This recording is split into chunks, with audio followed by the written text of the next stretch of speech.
There is a plant older than most nations, harder than concrete, fireproof to 1700 degrees Fahrenheit, and growing stronger with every passing year, absorbing carbon dioxide as it cures, century after century. Structures built from it 600 years ago still stand today, uncracked, unweathered, unyielding, a testament to nature's engineering, yet despite its miraculous properties, it is banned in modern building codes, deemed illegal, ignored, forbidden. Welcome to Timeless Harvest, where we uncover nature's forgotten technologies, the secrets hidden in plain sight, the discoveries that could change the way we build, the way we live, the very way we think about durability. Stay with us, because by the end of this hour you will see why this extraordinary plant has been silenced, why its concrete could reshape cities, why the rules that govern our buildings may be standing in the way of a 600-year solution, and why you need to know this story. Alright, let's begin. This plant, seemingly ordinary at first glance, hides within its cells a secret older than empires, a biological alchemy that turns sunlight, water and minerals into a material harder than concrete, yet alive, yet growing, yet absorbing carbon dioxide with every passing hour. In laboratory tests, panels made from its composite withstood heat exceeding 1700 degrees Fahrenheit, endured torrential rains, resisted erosion, and scored a perfect 0 on flame spread tests, numbers that defy conventional building materials, numbers that leave engineers and chemists alike stunned.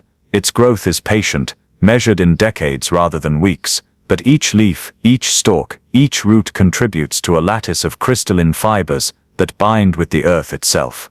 By the time it reaches maturity, often 30, 40, even 50 years, the material it produces can support thousands of pounds per square inch, its density rivaling the densest concrete, its surface impervious to water, to fire, to decay. And unlike concrete, which weakens over time, this living material becomes stronger with age, absorbing carbon dioxide from the air, integrating it into its matrix, reinforcing its bonds, silently, relentlessly, century after century. Imagine a structure built from this plant, walls that never crack, bridges that never sag, monuments that never crumble. Every panel, every beam, every block is a living record of time, growing harder as decades pass, a self-reinforcing miracle of nature that refuses to be hurried, refuses to fail, refuses to be ordinary. And yet, despite these properties, despite its unmatched durability, despite the proof written in centuries-old ruins, still standing today, this plant remains virtually unknown, a forbidden secret in the modern world of steel and cement. Long before Portland cement was patented in 1824, before steel rebar laced through skyscrapers, before building codes were drafted in municipal offices under fluorescent lights, there was a plant known as hemp that was already shaping cities, binding walls, sealing roofs, and standing quietly against the erosion of centuries. In medieval Europe, in parts of North Africa, across regions where winters froze stone and summers baked clay into dust, builders mixed its fibers with lime and water, creating a dense mineral-rich composite that hardened slowly, deliberately, over months, then years, then generations. Churches constructed in the 1400s, farmhouses erected in the 1500s,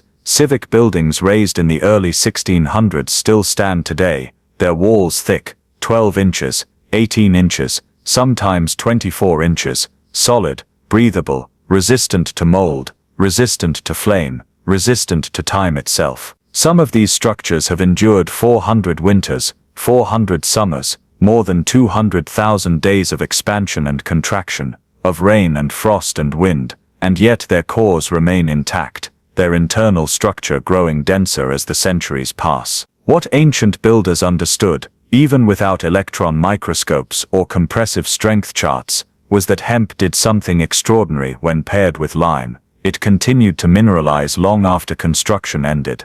While ordinary concrete reaches peak strength in 28 days, this material gains strength for decades, even centuries, as carbon dioxide from the atmosphere reacts with the lime binder, forming calcium carbonate, stone within the walls, stone within the fibers, stone that thickens, hardens, fortifies. Measurements taken from surviving structures reveal compressive strengths ranging from 300 to 900 psi, depending on density, modest by modern concrete standards perhaps, but paired with flexibility, vapor permeability, and fire resistance that conventional materials struggle to replicate. It did not crack the way brittle stone cracks. It did not trap moisture the way cement traps moisture. It breathed, it adapted, it endured. And as empires rose and fell, as borders shifted and wars were fought, these buildings remained, silent proof that a plant, patiently grown and carefully combined with earth, could outlast dynasties.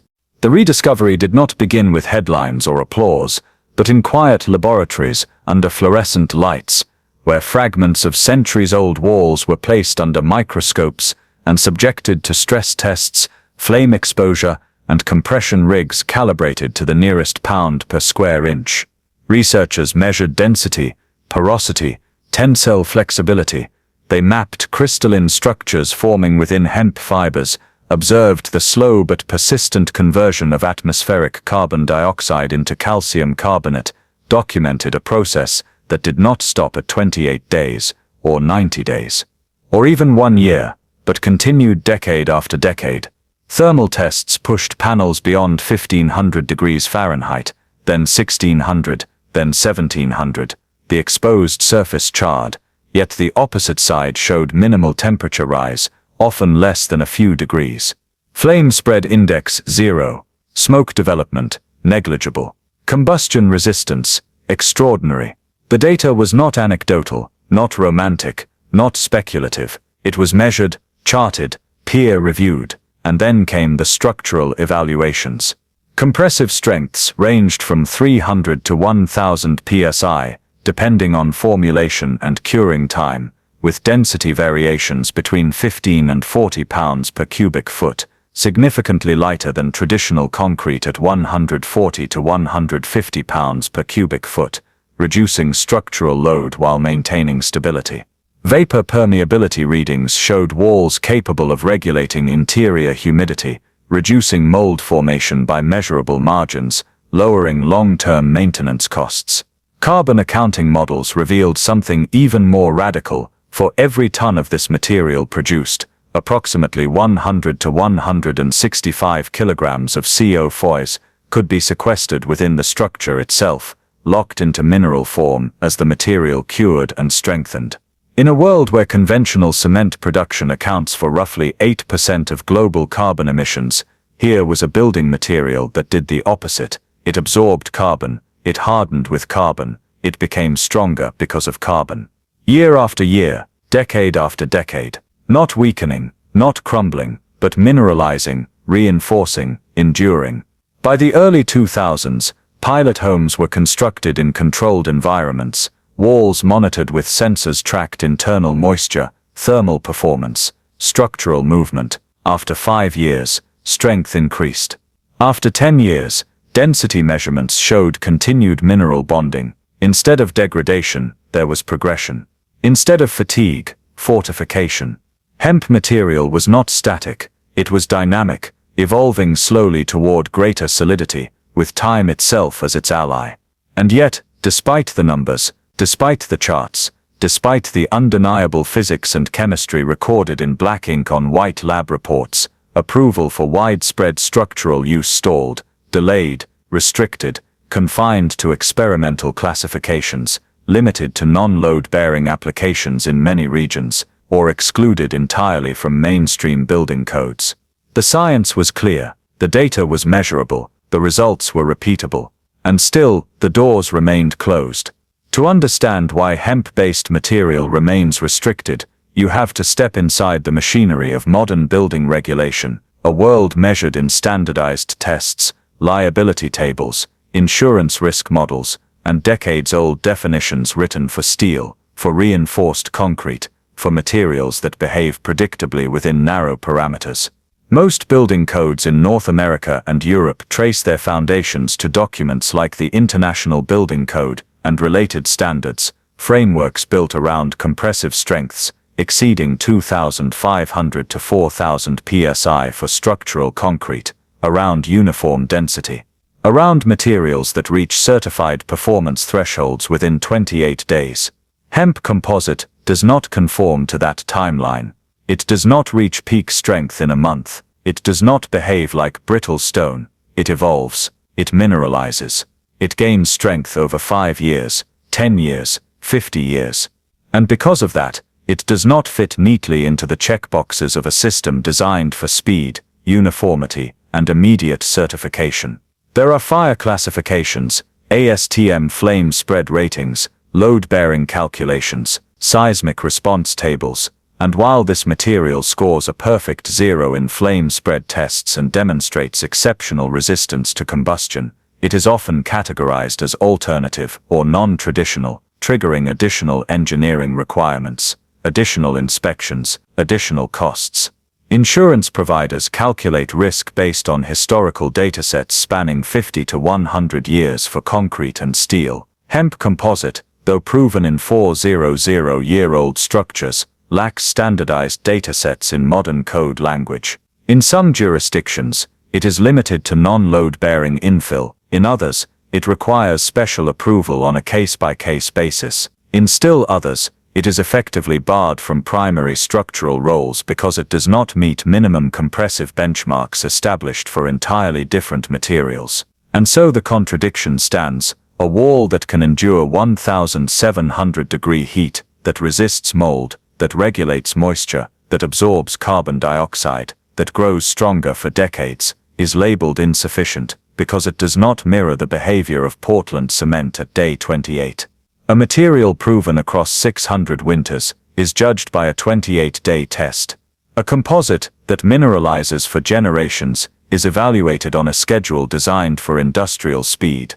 It is not outlawed in the dramatic sense, not banned by headline decree, but restricted by omission, by definition, by standards that were never written with living materials in mind.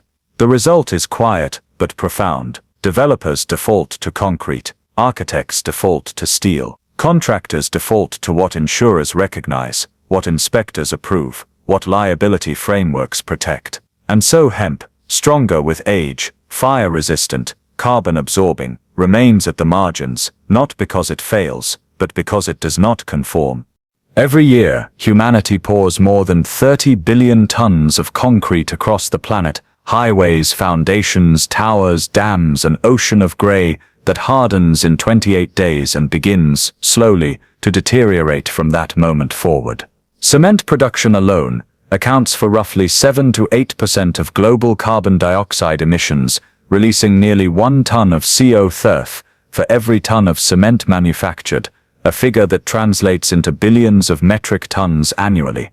Heat trapped in the atmosphere, oceans warming by fractions of a degree that compound year after year. The kilns burn at temperatures exceeding 2,500 degrees Fahrenheit. Limestone is quarried, crushed, heated, chemically transformed. Carbon locked in stone for millions of years is released in hours. It is fast. It is efficient. It is devastatingly carbon intensive. Now place beside that system a plant that grows in soil, nourished by sunlight, absorbing approximately 10 to 15 tons of CO2 per hectare during its growth cycle, requiring no blast furnaces, no 500-degree kilns, no fossil-fueled calcination. When harvested and combined with lime, that carbon remains stored within its fibers. As the composite cures, it continues to draw additional CO2 from the atmosphere, converting it into calcium carbonate, locking it into the walls themselves. Studies estimate that for every cubic meter of this material used in construction, between 100 and 165 kilograms of CO2 can be sequestered, effectively turning buildings into carbon sinks rather than carbon sources. Not emitting, but absorbing. Not accelerating atmospheric concentration, but reducing it, slowly, steadily, measurably. And longevity changes the equation even further. If a conventional concrete structure requires major repair after 50 to 75 years, demolition after 100 and reconstruction thereafter, the carbon cost compounds with each cycle: manufacture, transport, demolition, landfill, rebuild. But a wall that lasts 300 years, 400 years, 600 years, alters that math entirely, fewer demolitions, fewer rebuilds, fewer kilns, firing at 2,500 degrees. Every century of durability eliminates multiple cycles of emissions. Every decade of added strength reduces maintenance. The environmental impact is not just in production, it is in time itself. Imagine cities where exterior walls regulate humidity naturally, reducing HVAC energy consumption by measurable margins, where fire resistance is inherent. Reducing the need for synthetic fire retardants where structural mass is lighter, lowering foundation requirements and material transport loads. The ripple effect spreads outward, lower embodied energy, lower operational energy, lower life cycle emissions, ton by ton, year by year, building by building. In a world racing to achieve net zero emissions by 2050, searching for technologies that can offset gigatons of carbon annually, hemp composite offers something radical in its simplicity. Grow the material in fields, let it absorb carbon while it grows, let it continue absorbing carbon as it cures, let it strengthen for decades without replacement. It is not futuristic, it is not theoretical, it has already proven itself across centuries. The question is not whether it works, the question is whether we are willing to measure value across 600 years instead of 28 days. In the early 2000s, small test homes began appearing across parts of Europe, modest in scale, carefully monitored, fitted with humidity sensors, thermal probes, structural gauges, calibrated to detect movement measured in fractions of a millimeter. Walls 12 to 16 inches thick were cast using the plant composite and lime binder, allowed to cure not for 28 days, but for months, then years. After 12 months, compressive strength readings showed measurable gains. After 5 years, density tests revealed continued mineralization. After 10 years, core samples indicated further carbonation deep within the wall matrix, the calcium carbonate content increasing, the structure becoming incrementally harder. It did not plateau. It did not stagnate. It progressed. In one monitored build, interior humidity levels stabilized between 45 and 55% year-round without mechanical dehumidifiers, reducing mold risk and lowering HVAC energy demand by measurable percentages compared to adjacent concrete structures. Thermal performance tests showed insulation values averaging R2 to R3 per inch depending on density, translating to R24 to R36 for full wall assemblies, while still maintaining breathability. An unusual combination in modern construction where insulation and vapor permeability rarely coexist. Fire resistance testing pushed wall sections to temperatures exceeding 1,600 degrees Fahrenheit.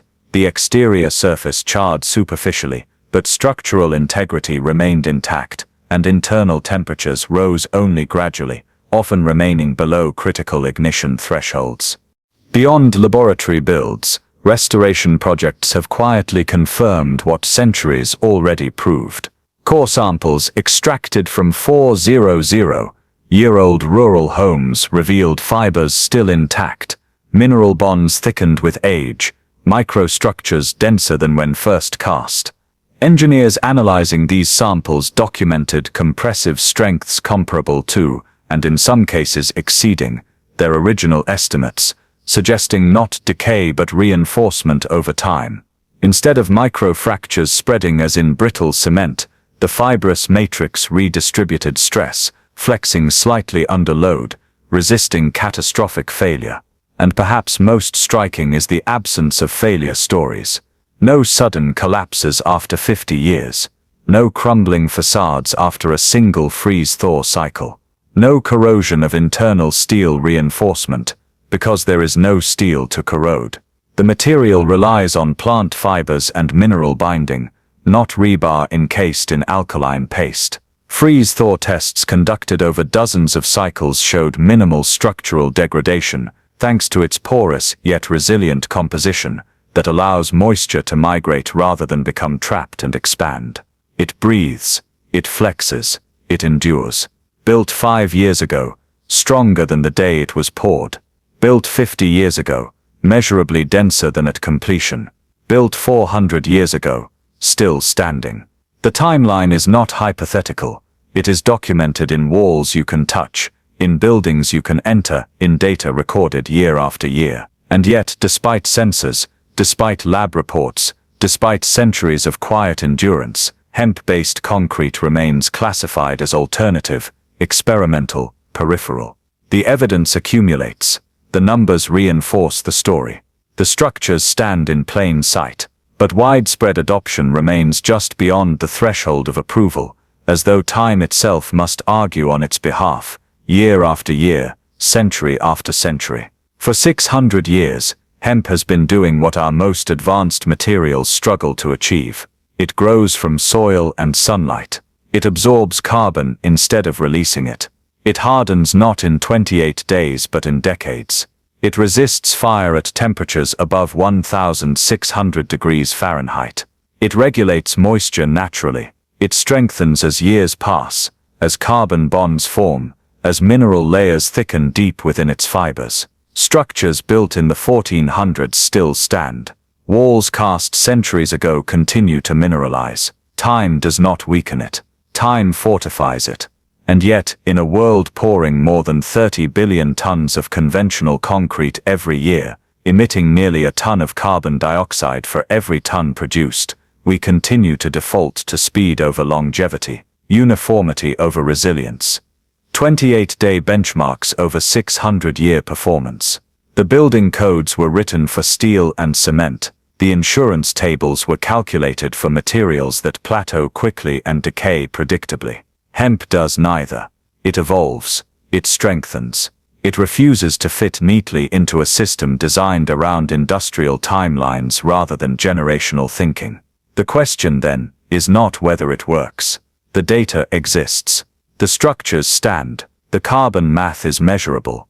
The fire resistance is documented. The question is whether we are willing to measure value across centuries instead of quarters, across lifetimes instead of inspection cycles. Because a material that lasts 50 years demands replacement. A material that lasts 100 years demands renovation. But a material that lasts 600 years reshapes civilization itself. If this story challenged what you thought you knew about building, about sustainability, about the hidden technologies growing quietly in our fields, then you're exactly why this channel exists. Subscribe to Timeless Harvest for more investigations into nature's forgotten engineering. Share this video with someone who cares about the future of our cities. And tell us in the comments, should building codes protect the past or make room for materials that could outlast us all?